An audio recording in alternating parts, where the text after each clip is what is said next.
Bonjour, je suis ravi de vous retrouver pour ce nouveau journal. Voici les titres de ce mardi 14 février. Vendéo parle d'une situation d'urgence. Jamais depuis ces 15 dernières années, les niveaux d'eau dans le département n'avaient été aussi bas à cette période. L'eau potable risque donc de manquer ces prochains mois. Des travaux vont être effectués pour sécuriser l'approvisionnement de l'ensemble du département. Explication au début de cette édition. La saison estivale commence à se préparer. Les professionnels du tourisme, de l'hôtellerie et de la restauration ont débuté leur recrutement de saisonniers. Mais ce n'est pas toujours évident pour les jeunes qui veulent postuler de rédiger un CV ou de réussir un premier entretien d'embauche. Un atelier vient d'être proposé à Fontenay-le-Comte en marge d'un forum de l'emploi saisonnier.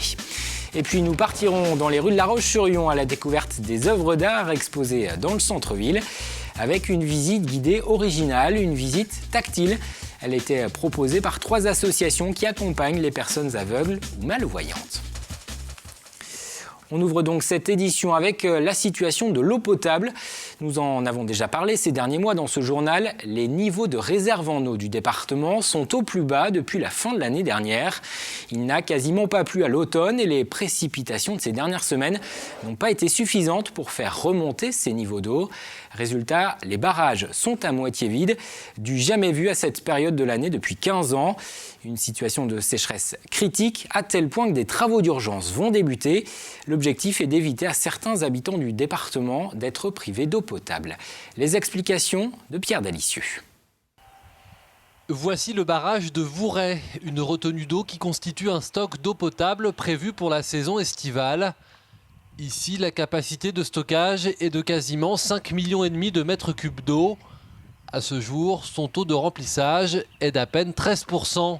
Une situation inédite depuis la construction du barrage en 1998. Pour remédier au plus vite à cette situation, Vendéo va prélever à l'aide d'un système de pompage l'eau là où elle est, c'est-à-dire à quelques kilomètres sur cet autre barrage. Les travaux actuellement, c'est de renvoyer de l'eau de l'Angle Guignard qui est à sa cote normale et qui a un apport de quelques mètres cubes secondes. Renvoyer cette eau-là vers le lac de la Vouret pour peut-être pas le remplir, mais au moins remonter son niveau. On a un manque d'eau exceptionnel pour un hiver, mais donc la cote est exceptionnelle. Hormis la vidange, les années où il y a les vidanges. Un problème qui est loin d'être isolé. Sur les 12 barrages que gère Vendéo, la majeure partie connaît une situation similaire. Une situation pire encore que celle connue en 2005, qui était jusque-là l'année la plus critique jamais enregistrée. En cause, les précipitations très faibles depuis 6 mois, qui ne parviennent pas à remplir les retenues. À ce jour, en Vendée, les principales ressources en eau potable. Notre capacité de stockage pour de l'eau potable est à hauteur de plus de 50 millions de mètres cubes. Et aujourd'hui, nous sommes à une grosse vingtaine. Il nous manque 30 millions de mètres cubes sur l'ensemble de la Vendée. Ce sont des situations que nous avons l'habitude de connaître en septembre, en octobre. Mais de telles situations en février, non, ce n'est pas connu depuis plus de 40 ans. Un problème qui, selon Vendéo, est préoccupant, même s'il est encore trop tôt pour prédire une éventuelle pénurie d'eau potable. Chaque année, le syndicat investit près de 15 millions d'euros en travaux d'entretien. Uniquement pour 2017, ce sont 500 000 euros non prévus au budget qu'il a fallu débloquer pour faire face à cette situation exceptionnelle. En bref, un déplacement ministériel est annoncé cette semaine en Vendée. Le secrétaire d'État chargé du budget et des comptes publics sera ce jeudi à La Roche-sur-Yon. Christian Eckert doit rencontrer des agents des impôts et des contribuables pour parler de l'impôt sur le revenu et plus exactement du prélèvement à la source. Une mesure qui doit entrer en vigueur au 1er janvier prochain. Les habitants de l'Île-Dieu vont bénéficier à partir de cet été d'un meilleur accès à Internet grâce à l'arrivée de la fibre optique. Après la pause il y a 1 an et demi d'un câble de 19 km de long entre l'île et le continent, un partenariat vient d'être signé entre Vendée Numérique et Orange. L'opérateur va pouvoir proposer dans quelques mois aux îlets un meilleur débit Internet et des accès au très haut débit. Une première pour une île française de l'Atlantique. Cette arrivée de la fibre optique va faciliter le quotidien des îlets, selon le maire de l'Île-Dieu, Bruno Nourry. L'été, au mois d'août, les portables ça passe pas trop, l'internet rame beaucoup parce que jusqu'à maintenant c'était de l'hertzien entre l'Île-Dieu et le continent. tout passer par de l'hertzien, le téléphone fixe, l'internet, etc., les portables, etc. Donc là, ça va vraiment révolutionner nos communications sur l'île. Et puis demain, ça ouvre la porte à du télétravail, ça ouvre la porte à plein d'opportunités économiques pour un territoire comme le nôtre qui est isolé. C'est une vraie opportunité. Et puis sur le continent, à Fromentine, un nouvel aménagement est prévu sur le parking du port. L'objectif est de faciliter l'accès aux navettes qui effectuent la liaison avec l'île-Dieu. Une nouvelle voie de circulation va être créée pour permettre aux usagers des bateaux de déposer leurs bagages avant de garer leur voiture. Une expérimentation sera menée à partir du 1er avril. Les vacances d'hiver ont débuté en fin de semaine dernière pour les élèves du département. Mais déjà se profilent d'autres vacances, celles de cet été. Juillet et août, c'est l'opportunité pour certains jeunes de trouver un job, un emploi saisonnier qu'il faut commencer à chercher. C'est en effet en ce moment que les campings, les restaurants, les centres de vacances ou les administrations commencent à recruter. À Fontenay-le-Comte, un forum de l'emploi saisonnier vient d'être organisé. Les candidats ont pu rencontrer des recruteurs, mais aussi obtenir des conseils pour rédiger un premier CV ou bien réussir un entretien. Reportage Cyril Guillet. Pour beaucoup, trouver un job d'été peut être un véritable casse-tête. Je cherche des choses dans l'animation et tout ça, mais vu que je n'ai pas titulaire du BAFA, ben voilà. Je peux pas, il n'y a pas grand-chose, même à 18, il faut avoir 18 ans minimum, donc je trouve pas grand-chose. Pour les plus de 18 ans, la démarche est plus simple et les débouchés plus nombreux. Certains secteurs même ont du mal à faire le plein. Aujourd'hui, la pénurie de candidats qu'on aura le plus, et ça peut être partout en Vendée, ça va être vraiment les cuisiniers et les chefs de cuisine, mais vraiment les personnes qui vont avoir de réelles compétences et qui vont exercer leur métier avec passion. Animation, restauration, agriculture, service à la personne ou tourisme. Le 11e forum de l'emploi saisonnier a regroupé 27 entreprises contre 17 l'an passé. Et pour décrocher un job d'été, la démarche est la même que pour un CDI. Mieux vaut arriver bien préparé. On est exactement dans les mêmes procédures que pour un poste en CDI. Les exigences sont exactement les mêmes. Un courrier, un CV, c'est très très important. Et pour aider les plus jeunes à faire le premier pas dans le monde du travail, les élèves du lycée Notre-Dame proposaient un espace d'aide à la création de CV et à l'écriture de lettres de motivation. Nous avons constaté que les jeunes arrivaient non armés, si on peut dire, pas de CV, ne savaient pas comment le construire, comment rédiger leurs lettres de motivation. À l'image d'Alicia, ils sont nombreux à venir se faire aider et l'objectif est clair. C'est vraiment de se vendre en fait, parce qu'il faut mettre nos compétences, nos expériences professionnelles. Il faut vraiment se souvenir de tout et c'est compliqué. Accompagnés par les élèves en BTS, services et prestations des secteurs sanitaires et social, les demandeurs d'emploi peuvent ainsi se faire aider dans la rédaction ou la mise à jour de leur CV. Dans un CV, il faut absolument apporter les compétences, c'est-à-dire les savoir-faire. Qu'est-ce que la personne sait faire ? Ensuite, les différents diplômes de la personne, puis ensuite l'expérience, et puis éventuellement donc, le savoir-être, comment il se comporte, par exemple la rigueur, est-ce qu'il est ponctuel, dynamique, voilà. Avec plus de 250 offres d'emploi pour voir hors secteur agricole, la 11e édition du Forum de l'emploi saisonnier a attiré un public bien plus nombreux que l'an passé. Et autre secteur d'activité qui recrute pendant l'été, ce sont les métiers de la défense et de la sécurité. Depuis les attentats qui ont frappé la France et avec les menaces qui continuent de peser sur notre pays, de plus en plus de jeunes s'intéressent aux postes proposés par la police nationale, la gendarmerie ou bien les sapeurs-pompiers. Et il y a quelques jours, une opération était menée au sein de l'IUT de La Roche-sur-Yon. L'objectif était notamment de mieux faire connaître le dispositif de réserviste, un statut qui permet de s'engager auprès des forces armées de manière ponctuelle. Le message est plutôt bien passé auprès des étudiants qu'Alix Lanos a interrogé. C'est quelque chose qui pourrait m'intéresser, notamment l'été, parce que c'est l'été où nous, en tant qu'étudiants, on a beaucoup de temps. M'engager, non. Maintenant,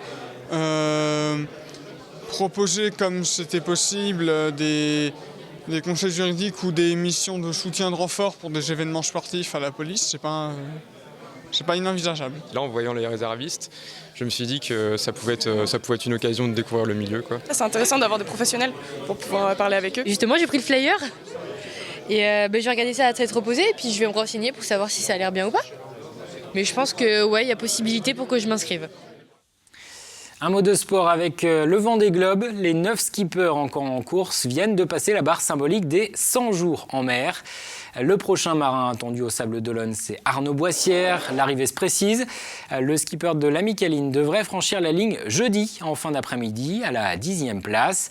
De son côté, Fabrice Amédéo, désormais 11e, estime qu'il arrivera peut-être vendredi soir, mais plus probablement samedi matin. Et puis à l'arrière de la course, c'est toujours Sébastien Dostromo qui referme la flotte. Il est actuellement au large du Brésil. Le skipper pense arriver dans 20 jours, autour donc du 6 ou 7 mars au Sables d'Olonne. Enfin, de son côté, Conrad Coleman lui était toujours ce mardi après-midi au point mort au large du Portugal. Le Néo-Zélandais attend le bon moment pour installer le gréement de fortune qu'il a bricolé après son dématage. Ouvrons une page culture à présent avec cette initiative pour rendre l'art accessible à tous.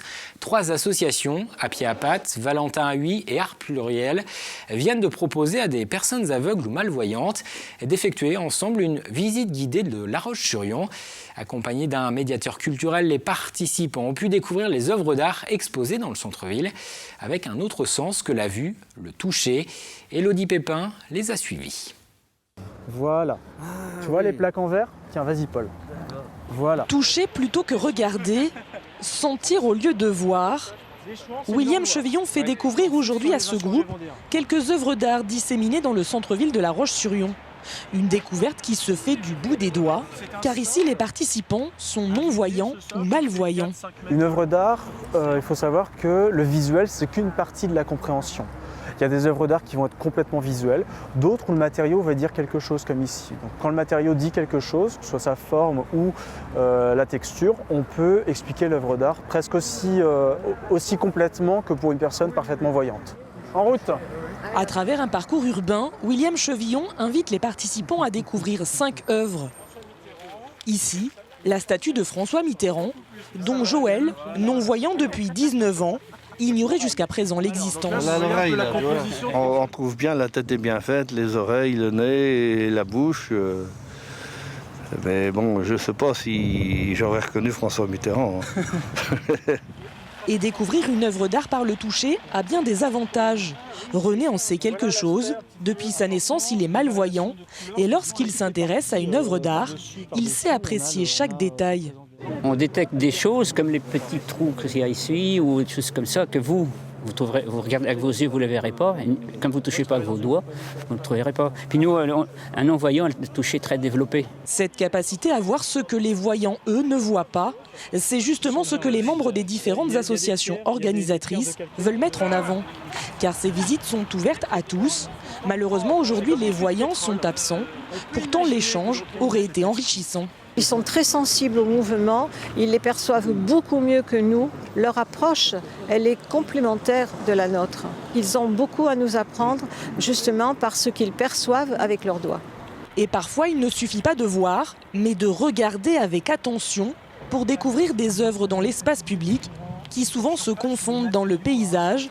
Pourtant, elles sont nombreuses à La Roche-sur-Yon. Rien que dans le centre-ville, William Chevillon en a recensé une trentaine. Partir à l'aventure sur les routes du monde entier. Certains en rêvent, d'autres franchissent le pas.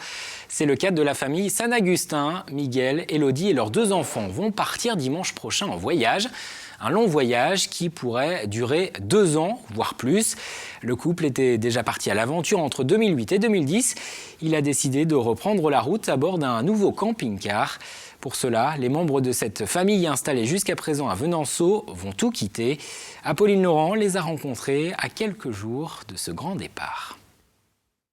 Lola, l'ado de 12 ans, Pablo, le fils de 6 ans, Élodie, la maman, et Miguel, le papa, sans oublier Voyou, le chien.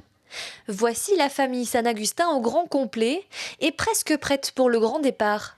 Dimanche, ils quitteront la Vendée pour se lancer dans un tour du monde en camping-car. Alors, à quelques jours du départ, il faut boucler les derniers préparatifs et ne surtout rien oublier. Tu as choisi les livres que tu voulais et maintenant tu les mets... Bah oui, mais je veux dire, c'est pas les vraies grandes bibliothèques. Mais c'est la bibliothèque du camping-car. C'est Tetris un peu. Qu'est-ce qui rentre dans le camping-car? Qu'est-ce qu'on a vraiment besoin? Quelles sont les choses dont on peut se passer? Donc les enfants, c'est les jouets principalement, il faut faire le tri. Mon petit drame à moi, c'est les vêtements. Donc comment réussir à... Alors moi, j'ai 2 placards, ils sont ici. Et du coup, voilà, ça me change de ma grande penderie dans ma chambre et j'arrive toujours pas à me décider ce que j'ai vraiment besoin ou pas. Pour partir, il leur a fallu vendre leur maison, leur voiture et tous les biens qu'ils possédaient. Ils se lancent avec le strict minimum et un budget de 70 000 € qui leur garantit 2 années complètes d'autonomie. Ils comptent sur les rencontres pour trouver des petits boulots et s'installer au gré de leurs envies dans la dizaine de pays qu'ils traverseront. Une vie de nomade où le système D fait partie du quotidien. Si on s'y connaît pas en mécanique, c'est pas grave entre guillemets. On a toujours la chance du voyageur où on fait que on va rencontrer la personne adéquate au bon moment et souvent qui va nous rendre service, même gratuitement, qui sera content de nous dépanner et ça peut créer un lien, ça peut créer une amitié. En tout cas, c'est des moments de partage souvent fantastiques. Et s'ils sont aussi sereins, c'est que les Saint-Agustins n'en sont pas à leur coup d'essai. Il y a 6 ans déjà, ils partaient pour un premier tour du monde qui leur a ouvert les yeux et qui les a complètement transformés. Il y a le côté vraiment se détacher du matériel, de la surconsommation, d'être au plus proche de nos enfants, de leur faire l'école à notre façon aussi, de manière beaucoup plus libre. Et ça nous correspond beaucoup plus que le cadre qu'on connaît aujourd'hui. Leur périple commencera par l'Italie, puis l'Autriche et une partie de l'Europe de l'Est. Pendant l'été, ils visiteront les pays nordiques, puis descendront en Russie avant l'hiver. En décembre, ils s'arrêteront dans les Émirats arabes. Pour la suite, il faudra suivre la famille sur les réseaux sociaux. Mais Pablo est sûr d'une chose, il tient à réaliser un rêve. C'est de voir un éléphant et de monter dessus et d'aller en Inde. Et notez que la famille Saint-Agustin sera sur le plateau de la grande émission d'Adèle Fugère ce mercredi pour parler plus en détail de cette aventure qui se prépare. Émission à retrouver à partir de 18h05. Avant de refermer ce journal, jetons un coup d'œil à la météo de ce mercredi. Le ciel sera encore partagé entre nuages et éclaircis une bonne partie de la journée. La douceur persistera, elle fera une quinzaine de degrés dans l'après-midi. Fanny Poirier vous en dit plus dans un instant. C'est la fin de cette édition, merci de l'avoir suivi. On se quitte avec ces images tournées ce mardi après-midi dans les rues de Challans. Des câlins gratuits étaient proposés aux passants pour ce 14 février, jour de la Saint-Valentin. Une initiative des commerçants de la ville. Je vous donne rendez-vous demain pour un nouveau journal.